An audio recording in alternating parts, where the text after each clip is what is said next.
Good evening. Welcome back to another episode of Great Man Profits for the intermediate learners. And today we're learning how to operate around order blocks.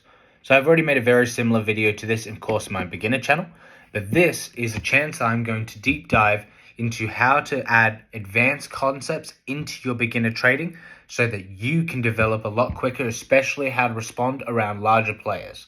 So without further ado, let's dive into it. So there are two schools of thought, because an order block can either be your saving grace or the worst thing that ever happened to you in a trade. And the difference is, one, if you are already in a trade, or two, if you're about to get into one. So if you are already into a trade and you've analyzed the charts, you know which direction you want the market to go into and what it's likely to do based on the characteristics and the psychology of how things have been moving that day. An order block can throw a stone in your river like you would not goddamn believe. You could almost be at your TP, see a large order block come in, and instead of being in a bullish trend, you are skydiving.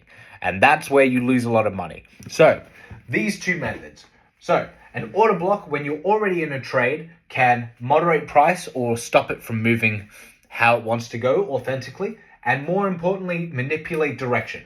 And this goes in hand with forcefully generating liquidity. So in other words, this is a chance where, okay, a larger player goes, hey, price is moving upwards too quickly, and this will not give us a chance to properly manipulate or develop enough liquidity that we can get in as the larger players later in the game. So what they do is they chuck an order block in, which it might cost them a couple $1 million to chuck in 1 million shares, but this will protect their intentions for later on in the day, the week, the month, where it goes, okay, we're trying to moderate price so that we can win big on that day, and we don't really care if we throw away a small portion of those winnings to ensure that that happens. That's the reality. But on the other side, if you are just about to make a trade, an order block is a make or break. This can be a changing factor because, of course, an order block is predictable movements. Once you see it come into play, especially in this example, let's say that we're going bullish and an order block is booked into here. This would typically generate the opposite movement. So saying that it's been bullish the entire time, this order block would intend for price to skydive. So it would go into a bearish movement. This is our friend because most of the time when an order block is in place, it will pendulum. It will come down to the price that it wants to take out, and then the person will sell it all. And it will return back into the demand zone of the order block and restart its journey back down.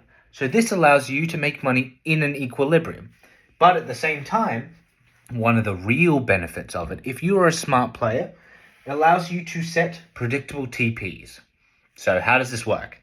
Well, you have to understand that when you actually buy into a stock, it's not you as an individual player, and it's not just, okay, the accumulated amount of people that buy in increases the price. That's not the way that it works practically, because you have to understand that you pressing the button to buy doesn't instantly give you the buy. All it does is it sends a message to your broker, which sends it out into the stratosphere of whatever trading brokerage has available, and then they get offers back of what price that they can send you or allocate to you based on that moment. And while it might only be in microseconds, there are multiple orders for this that are potential. So in practicality, when you look at it from, let's say, so target price by volume, it will come up with a chart that looks like this. Now, this might not look very familiar at the moment, but it will be something that you will come very, very familiar with in my advanced videos.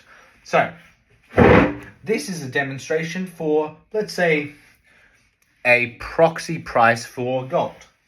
And this would be at 3,900. There are 10,000 opportunities to buy at 3,900. At the higher price, 3,905, there is another 10,000 opportunities for you to press the button, meaning that they have an allocation for that, but no one has bought it just yet.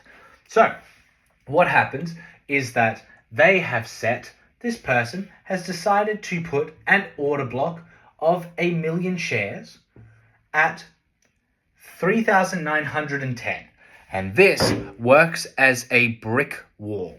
So when they place that in, the order block comes in. And what happens is they hold this position. This is a brick wall. And these here are buyers. So the buyers come up, and every time that they try and buy in and take this new price level, what they do is they run into this brick wall. And every time that a new buyer runs into the brick wall, we minus 1 off this million, meaning that there has to be 1 million buyers that take out this order block for it to move up to the next level. Now, this is only part of it, because what you'll realize is if it takes one person each time to buy 1 million times for it to break through, most of the time the buyers are going to get bored and sell off, meaning that price will reduce back down the way that it was intended. In other words, exactly what happens in the real time. But what they don't explain to you is that if a order block is broken, so there is enough force for it to break through, this creates an opportunity, because for them to buy the 1 million shares at one price, what they have to do is they have to buy it at a slightly higher price. So for this, it would be 3,910. And let's just say that they bought 1 million shares at the value of 3,915. It's $5 a little bit more. But they were able to buy 1 million of them, which took away the advantage of 315, 320 in this mock scenario. So when this wall is finally broken and buyers are able to go past, the next price range that is available to be bought is 3,925. In other words, price goes from bumping into the wall here to breaking straight up. And this is where you get a green light jump, where you get a huge, huge fair value gap. And if you look at it carefully and you look at it from this side in these kind of charts, what you can is look at it and go, hey, the next largest order that I can buy into after this massive order block that's been bought by someone else is at 3,925. I'm going to set my TP or take profit for my trade at this point, so that if it breaks through, that's where price is going to go. And that's how you utilize an order block. Have a great evening.